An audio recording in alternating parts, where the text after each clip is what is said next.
vous est offert par Orange.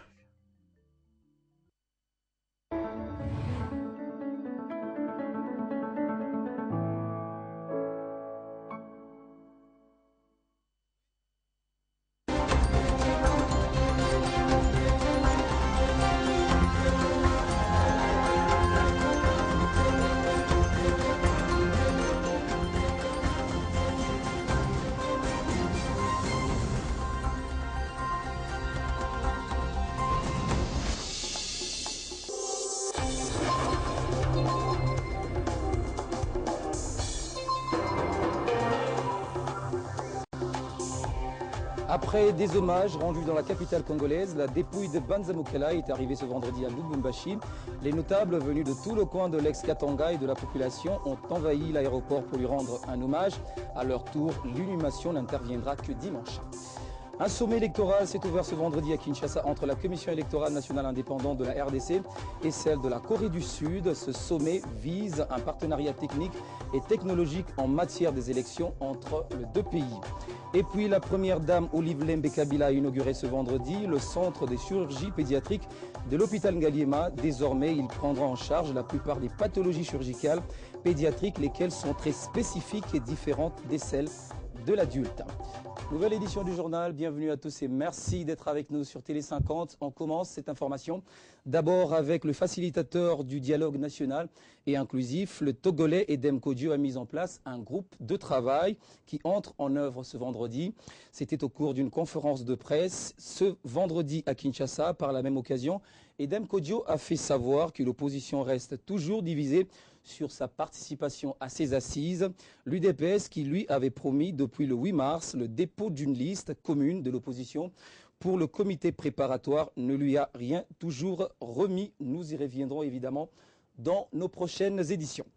Ouverture ce vendredi à Kinshasa du sommet électoral, Commission électorale nationale indépendante de la République démocratique du Congo et la Commission électorale de la Corée du Sud. Les assises présidées au siège de la CENI par Corneille Nangaa, le président de cet organe, visent un partenariat technique et technologique en matière des élections entre ces organes techniques de deux pays. Regardez.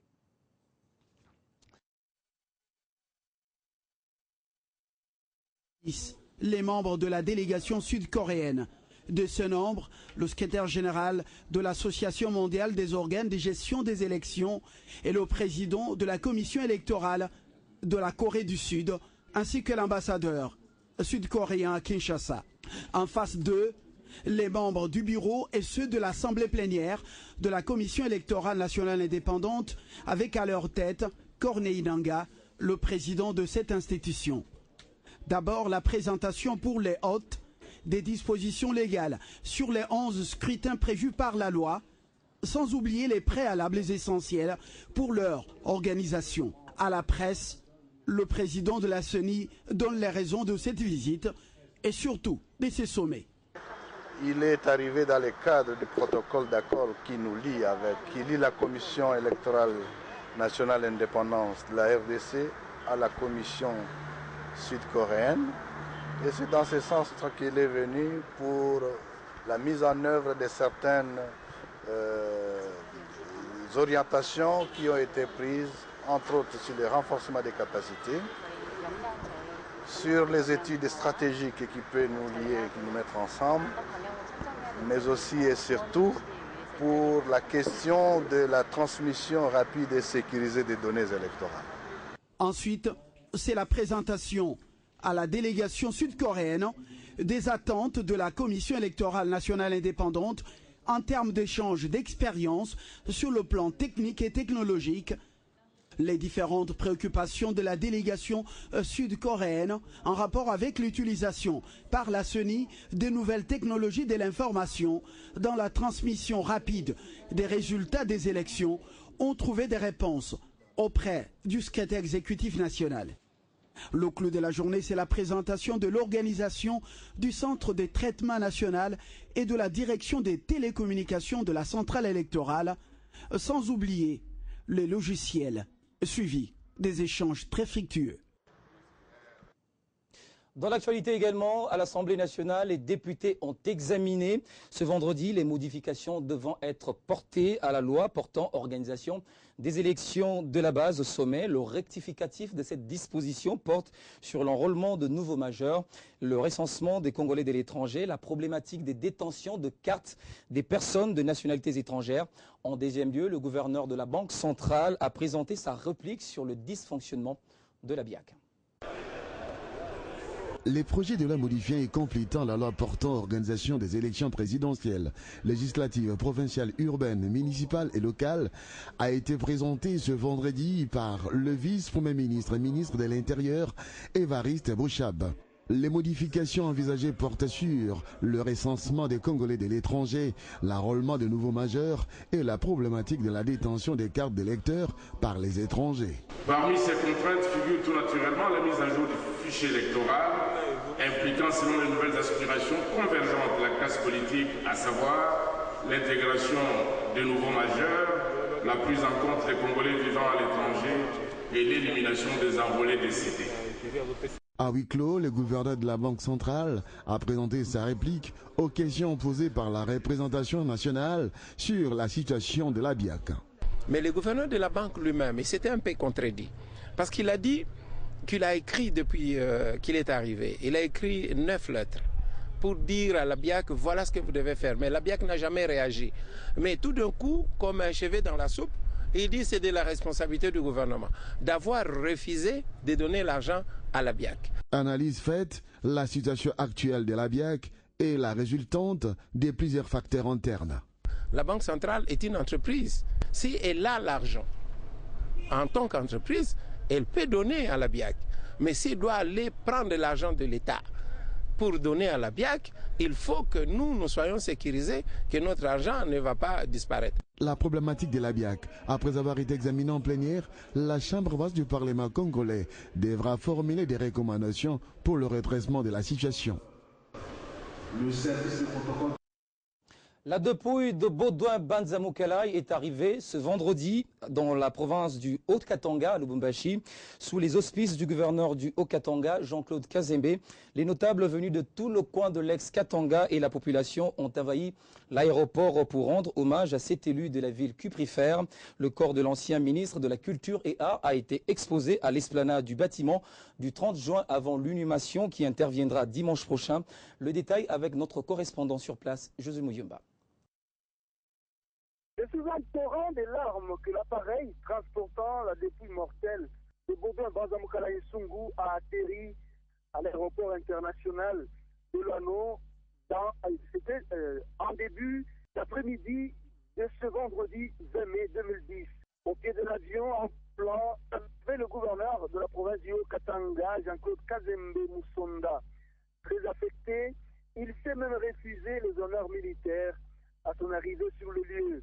Le vice-gouverneur Bijou Mouchi Toukat, les ministres nationaux Martin Kabweloulou, Félix Kabange-Noui et Aimé Ngoïmoukena, le général Jean-Bosco Galenga, commissaire provincial de la police nationale congolaise, le général John Numbi Banza Tambo et tant d'autres notables du Grand Katanga ont fait le déplacement de l'aéroport pour honorer la mémoire de l'élu de Lubumbashi. Les militants des formations politiques de la majorité présidentielle était aussi présent. La famille biologique, en avant-plan, la veuve de l'illustre disparu, sans oublier la famille politique de l'UDECO, fichée à Banza-Moukalay Nsungu, était inconsolable. Après l'aéroport de Lubumbashi, le corps inerte du feu ministre Banza-Moukalay Nsungu, enfoui dans un cercueil doré, couvert du drapeau national et accompagné d'un long cortège, a été conduit à l'esplanade du bâtiment du 30 juin. Lubumbashi, José Mouyumba, Télé 50. Merci Josué pour tous ces détails. Après une visite d'inspection au centre des chirurgies pédiatriques de l'hôpital Ngaliema il y a 10 jours, la première dame de la République démocratique du Congo, Marie-Olive Lembe Kabila, a procédé ce vendredi à son inauguration. Ce centre va prendre en charge la plupart des pathologies chirurgicales pédiatriques, lesquelles sont spécifiques et différentes de celles de l'adulte. Je vous prie de suivre ici la première dame qui livre ici les vraies raisons de son initiative. D'abord, ce que nous devons retenir, c'est que sans la paix, il ne peut pas y avoir ni initiative, ni réalisation, ni pose des premières pierres, ni inauguration, ni soins, ni traitement, ni rien du tout. Sans la paix, il y a la mort. Cette initiative m'est venue à l'époque où j'ai eu mon fils, Laurent Désiré Kabila, en ce même hôpital, Ngaliema ici. Et vu l'état de l'hôpital à cette époque-là, j'avais pensé que c'est vrai, peut-être que ceux qui ont un peu plus de moyens souvent partent accoucher ou se faire soigner ailleurs parce qu'il y a certaines choses qui manquent. C'est comme ça que j'avais proposé au président de la République de nous aider parce que personnellement, je ne peux pas réaliser quelque chose d'une si grande ampleur avec mes moyens. Vu que, comme vous le savez, je n'ai aucune signature, nous allons aussi organiser des caravanes médicales parce que, sachant que la plupart de nos compatriotes n'ont pas encore accès et n'ont pas la capacité de faire face à ces genres de traitements. Signature d'une convention historique au Vatican entre le Saint-Siège et l'État congolais, scellant le partenariat entre l'Église catholique de la République démocratique du Congo et le gouvernement congolais. Le diocèse de Mbuji-Mayi se réjouit de cet accord et remercie le chef de l'État Joseph Kabila pour son implication personnelle. C'était à l'occasion de la messe de clôture du cinquantenaire du diocèse de Mbuji-Mayi. Le vice-gouverneur de la province, Jean-Pierre Mutanda, a pris part à cette célébration. Vendredi 20 mai 2016, nous sommes à la paroisse Sainte-Marie de Lukalaba, située à plus ou moins 50 km de la ville d'Mbuji-Mayi. Pendant qu'au Vatican, un concordat historique s'est fait signer entre les Saint-Sièges et la République démocratique du Congo en ce qui concerne les renforcements des partenariats entre le gouvernement congolais et l'Église catholique de la RDC. Ici, c'est clôture l'année jubilaire du cinquantenaire du diocèse d'Mbuji-Mayi dans la zone apostolique de Tshilenge et la paroisse Sainte-Marie de Lukalaba. Étaient présents l'évêque du diocèse d'Mbuji-Mayi, Monseigneur Bernard Emmanuel Kassanda, ainsi que le vice-gouverneur de province, Jean-Pierre Mutanda. Dans son homélie, l'évêque du diocèse d'Mbuji-Mayi a rappelé tous les bons et mauvais souvenirs qu'a connus l'église d'Mbuji-Mayi depuis Monseigneur Kongolo, qui est l'initiateur de ce diocèse. Il a invité tous les fidèles à un esprit de communion et de fraternité afin de voir tous dans la même direction. L'évêque du diocèse d'Mbuji-Mayi justifie pourquoi le chef de l'État mérite tous les sentiments de gratitude. Aux autorités politiques administratives actuelles, au président Joseph Kabila notamment, parce qu'avant lui, il y a eu des chefs d'État et cet accord n'avait jamais été signé.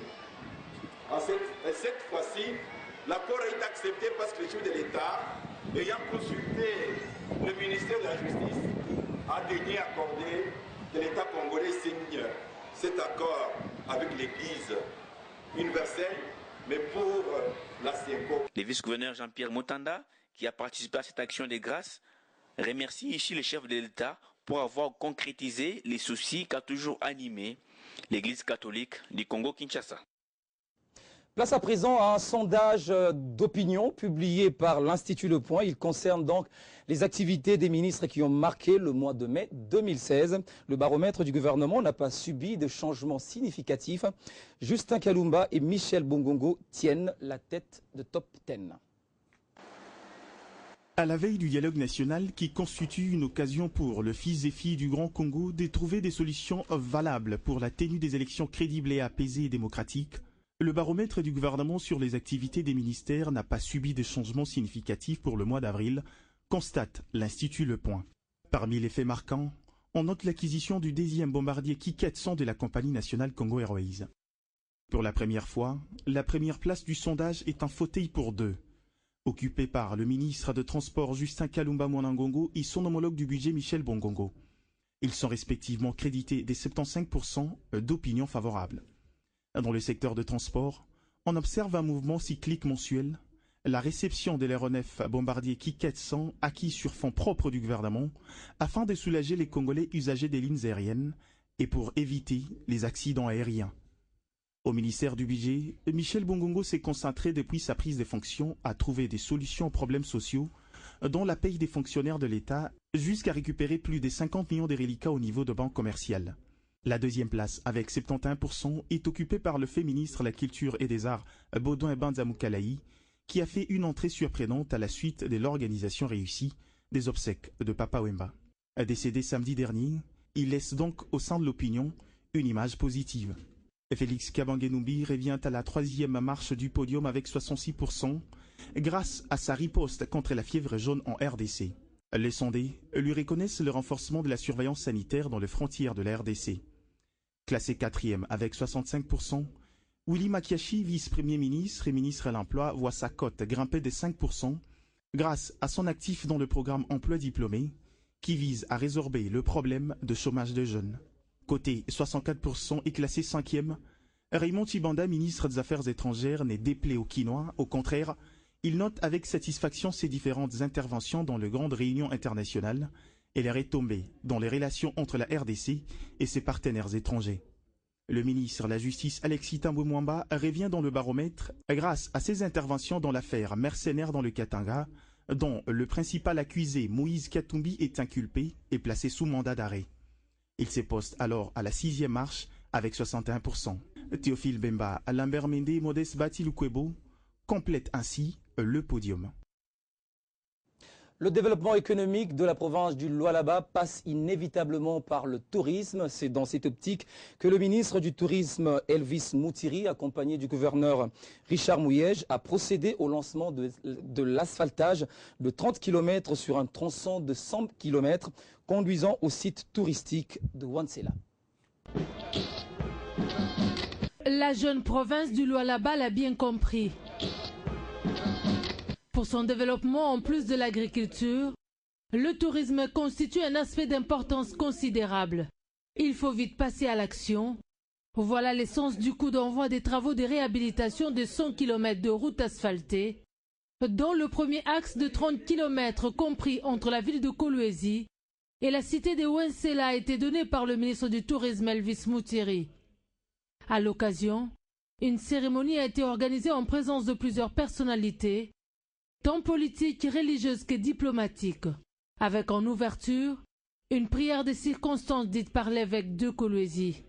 Pour son travail, l'exécutif provincial devrait compter sur l'implication du gouvernement central, qui, à travers le ministre du Tourisme, a encouragé la promotion du tourisme dans cette province avec en toile de fond la création d'emplois. Il nous faut créer une nouvelle dynamique pour transformer notre espace et créer de nouvelles richesses, mais aussi des occupations saines pour ces nombreux jeunes qui nous regardent et attendent de nous des réponses à leurs multiples interrogations sur le sens de la vie. Je félicite chaleureusement son Excellence, Monsieur le Gouverneur, pour avoir amorcé ces activités de réhabilitation des routes d'intérêt touristique dont l'impact est si déterminant dans la matérialisation de la politique de diversification de notre économie. Les travaux de cette voie d'accès aux sites touristiques sont exécutés par une entreprise sud-africaine.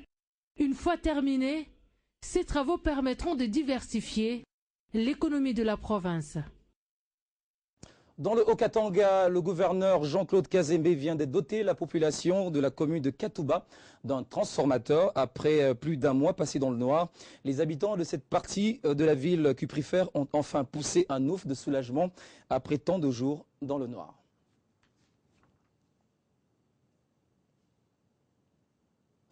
À Kenge, dans la province du Kwango, les bâtonniers du barreau près la cour d'appel de Bandundu, Laurent Kalengi, a effectué une visite d'inspection de travaux de construction de la maison du barreau de cette juridiction. Sur place, il était question pour lui de se rendre compte de l'état d'avancement de ces travaux lancés depuis les 5 mois passés. Nous y reviendrons dans nos prochaines éditions. relevait les défis majeurs de l'amélioration de la qualité de l'éducation pour un avenir meilleur des enfants de la province de Lomami. Tel est l'objectif poursuivi par le nouveau gouverneur qui a organisé une série d'activités parascolaires dénommées Assises de la promotion scolaire 2016. Du 16 au 21, les élèves participants ont été soumis à une multitude d'exercices physiques, moraux et les meilleurs seront primés. Question de promouvoir la culture de mutualisation des capacités acquises. Le nouveau gouverneur l'a souligné lors de la cérémonie d'ouverture. Nous sommes à Cabinda, dans la province de Lomami. Et eux, ce sont les élèves de plusieurs écoles, de différentes communes et territoires. Ils vont participer aux activités parascolaires qui visent à améliorer la qualité de l'éducation. Le go est donné par Patrice Kamanda, le nouveau gouverneur. L'école, comme il a été souligné ici, si vous ne constatez pas cette faiblesse des niveaux de l'enseignement et même la qualité mitigée des enfants formés, je serai désolé et vous prierai de changer les fusils d'épaule. Vous avez donc le devoir de mutualiser vos capacités pour relever les défis dus à la baisse du niveau d'instruction de nos enfants. Dictée, un poème, musique, mathématiques et autres exercices culturels, voilà différentes épreuves auxquelles ils devront se mesurer le long de ces assises, et la division urbaine de Lomami salue l'initiative. C'est la première fois depuis l'existence de cette province qu'on assiste à une cérémonie où le gouverneur vient personnellement. Moi, je demande seulement aux éducateurs de se mettre à leur place, montrer la conscience professionnelle, éviter toutes les antivaleurs. Ces antivaleurs seront poursuivis et nous allons les bouter hors tas de nuit. Parce que dans l'éducation, ce n'est pas des ramassis, mais c'est la formation qui prime. À la fin de ces tests, les meilleurs élèves recevront des différents dons et cadeaux, geste du nouveau gouverneur Patrice Kamanda, qui s'élance déjà dans la lutte pour la valorisation du secteur de l'éducation pour le développement de Lomami. L'actualité sur le continent, parlant de ce conflit qui oppose les autorités rwandaises à celles du Burundi. Les relations diplomatiques semblent ne pas être au beau fixe. Pourtant, les deux pays condamnés à vivre naturellement ensemble par leur situation géographique. À ces jours, Bujumbura accuse encore une fois de plus Kigali d'actes d'agression dans un rapport de 25 pages rendu public récemment. Entre le Rwanda et le Burundi, deux pays voisins de la région des Grands Lacs, le bon voisinage est loin de battre son plein. Ces deux pays entretiennent depuis plusieurs années maintenant une difficile cohabitation alimentée notamment par une lutte acharnée pour les intérêts particuliers de chaque pays. Une mésentente symbolisée par une récurrence des conflits militaires et civils avec un prolongement dans presque toute la région, particulièrement en République démocratique du Congo voisine, commune aux deux nations. Au cœur du conflit, c'est notamment l'atroce bataille ethnique entre Hutus et Tutsis, à l'origine de l'insécurité et de l'instabilité dans ce coin du continent africain. Depuis des années, ces deux ethnies ennemies se livrent une lutte aux lourdes conséquences. Le génocide rwandais en 1994 en est un exemple éloquent, tout comme plus récemment la situation d'instabilité chronique au Burundi. Ce n'est pas non plus la configuration actuelle des régimes dominés par les Tutsis au Rwanda et les Hutus au Burundi qui devrait arranger les choses. Dans un rapport de 25 pages, les Hutus burundais accusent le régime de Kigali dirigé par la minorité Tutsi au pouvoir de déstabilisation du régime en place au Burundi. Ce rapport évoque entre autres la tentative de coup d'État en mai 2015 du président burundais Pierre Nkurunziza, orchestré par le Rwanda. De l'autre côté, il faut notamment signaler d'incessantes opérations militaires rwandaises téléguidées chez le voisin burundais sous prétexte de mater des rébellions en gestation. Un décor sombre et suffisant à refroidir davantage des relations jamais au beau fixe entre deux nations qui sont pourtant supposées conjuguer d'immenses efforts communs afin de pacifier une région dont l'instabilité a dépassé les seules limites frontalières des deux protagonistes. Entre accusations mutuelles et alibis consécutifs, visiblement les relations rwando-burundaises sont loin d'être les meilleures du monde et aucun signe n'annonce un avancement vers la normalisation. Ce journal est terminé, place au rappel de titres. Après des hommages rendus dans la capitale congolaise, la dépouille de Banza Mukela est arrivée ce vendredi à Lubumbashi. Les notables venus de tout le coin de l'ex-Katanga et la population ont envahi l'aéroport pour lui rendre hommage à leur tour. L'inhumation n'interviendra que dimanche. Un sommet électoral s'est ouvert ce vendredi à Kinshasa entre la Commission électorale nationale indépendante de la RDC et celle de la Corée du Sud. Ce sommet vise un partenariat technique et technologique en matière des élections entre les deux pays. Et puis, la première dame Marie-Olive Lembe Kabila a inauguré ce vendredi le centre de chirurgie pédiatrique de l'hôpital Ngaliema. Désormais, il prendra en charge la plupart des pathologies chirurgicales pédiatriques, lesquelles sont très spécifiques et différentes de celles de l'autre. L'actualité continue sur votre chaîne.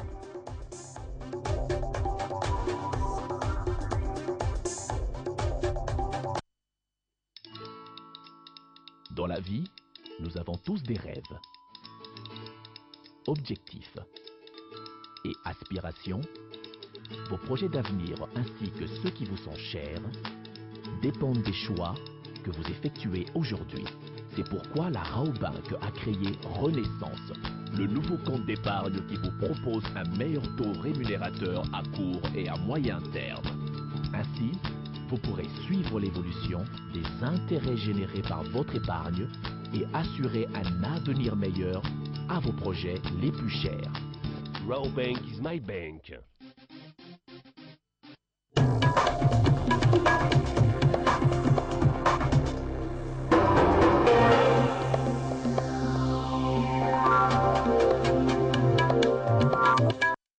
Et la revue de presse de ce soir vous est présentée par Gerdy Diana, bienvenue. Merci Floride. Alors, premier titre de votre revue de presse, Moïse Katumbi inculpé. Et voilà, un dossier colossal, en quelques mots, sera peut-être plus prochainement abordant ces sujets dont vous venez de faire allusion. Le journal L'Avenir étale un dossier exclusif Floride de Moïse en 66 points, dont on ne serait pas en mesure d'étaler ce soir. Mais pour commencer, le rédacteur se demande si c'est déjà la fin d'un feuilleton qui n'a même pas connu son prologue. Du fil en aiguille, poursuit-il, le richissime vient d'être placé sous mandat d'arrêt provisoire. Le procureur sait mieux que quiconque le pourquoi, même si de façon sommaire, nous connaissons le mobile de ces procès. Alors, Mésorégarde charge, lui, accablé déjà lors de l'instruction, d'aucuns le voyaient déjà prendre ses fuites vers l'extérieur, aux mamelles de ses protecteurs. Un mandat d'arrêt contre Katumbi, des foules s'agglutinent autour du centre hospitalier dénommé CMC, où est interné le chairman de Mazembe, note la tempête des tropiques, comme pour non seulement exprimer leur solidarité avec le président du TP Mazembe, mais aussi pour montrer leur détermination à demeurer à ses côtés dans l'hypothèse d'une arrestation. Alors, le rasoir de la prospérité, toujours aussi percutant, avec un titre aussi accrocheur, qui est au vinaigre. Alors, en croire le rédacteur, selon la procédure en la matière, s'il y a inculpation, Floride, la personne visée devra se préparer à répondre aux audiences lorsque celles-ci seront organisées. À quand interviendra la première audience? Pendant combien de temps se dérouleront les audiences pour arriver aux plaidoiries? Eh bien, les questions sont multiples. Ce qui est certain à ces stades, Floride, est au regard de position du parquet et que Moïse Katumbi ira bel et bien en procès incessamment, le temps pour lui de se refaire la santé quand même. Voilà. Autre sujet également de votre revue de presse, vous parlez du dialogue. Voilà. C'est l'autre titre qui fait le chou gras de la presse actuellement, Floride. Annoncé depuis le mois de mai 2015, le dialogue national, comme bien d'autres forums politiques organisés, continue à se faire désirer, révèle la Nouvelle République. L'UDPS se faisant gourou dont le quota réservé à l'opposition, Edem Kojo dit n'attendre que les résultats des contacts que ces derniers a eu avec d'autres partis pour pouvoir constituer les comités préparatoires qui tardent.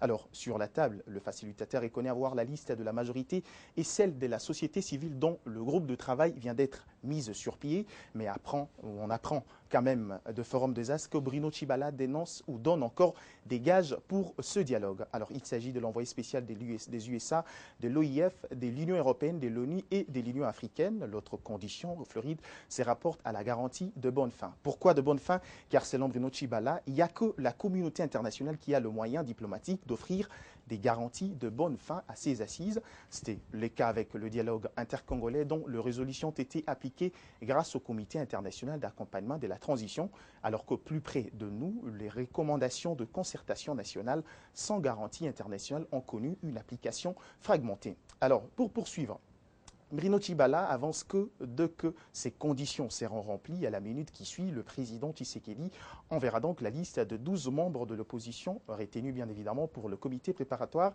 Cette liste est-elle prête comme on les laisse entendre? Et les opposants pro-dialogue se sont-ils inclinés devant le leadership d'Étienne Tshisekedi ou Mulumba qui joue le rôle de chef des files des 7 composantes? Question mark. Alors, que la question reste pendante, toujours Forum des As pour finir, dans son édito s'offusque sur le sort d'Edem Kodjo, qui connaissait la classe politique congolaise des réputations, la découvre dans cette expérience in situ, un véritable baptême de feu pour cet intellectuel panafricaniste de haut vol, selon le rédacteur qui pouvait penser avoir tout vu sur le tropique. Reste à savoir, Floride, si Edem Kodjo s'est paré pour faire face à ces temps maussades, car la météo politique n'augure encore rien de bon. Alors on va finir avec cette confusion autour de la libération de la 2e lycéenne de Chibuka. Confusion peut-être, oui, mais moi je ne sais pas pourquoi, car l'armée nigériane affirme qu'une ex-captive du lycée de Chibok figure parmi les quelques 100 otages libérés jeudi 19 mai à la faveur d'une nouvelle offensive militaire menée dans la forêt des Sambisa, dans l'est de Borno. La jeune fille Sarah Luka, pour citer son nom, dit être originaire de l'état voisin des Adamawa. Les familles et les responsables d'associations de Chibok disent plutôt que la jeune fille ne figure nulle part sur leur liste. Alors cette information intervient quelques heures après la rencontre entre le président Bouhari et Amina Ali, la première lycéenne de Chibok retrouvée mardi dernier, comme vous le savez. Alors pour le colonel Usman, un haut gradé de l'armée, il s'agit peut-être de la fille du pasteur Luka, un certain pasteur nigérian, précisant que la jeune fille recevait de soins médicaux dans une caserne des Biou, dans l'état de Borno toujours. La jeune fille, originaire de Madagali, dans l'état voisin d'Adamawa, comme je viens de le dire, n'avait été scolarisée à Chibok que 2 mois avant d'être enlevée, ajoute donc ces textes. Alors on se pose la question, Floride, d'autant plus qu'il soit un des otages libérés, qui redoutent les autorités? Est-ce une infiltration de terroristes? Peut-être, on n'en sait pas encore. La question reste pendante. C'était l'essentiel de votre revue de presse. Merci de nous en avoir donné les grandes lignes. Je vous en prie, Floride Zantot. Merci également à vous de nous avoir suivis. À très vite pour un nouveau journal.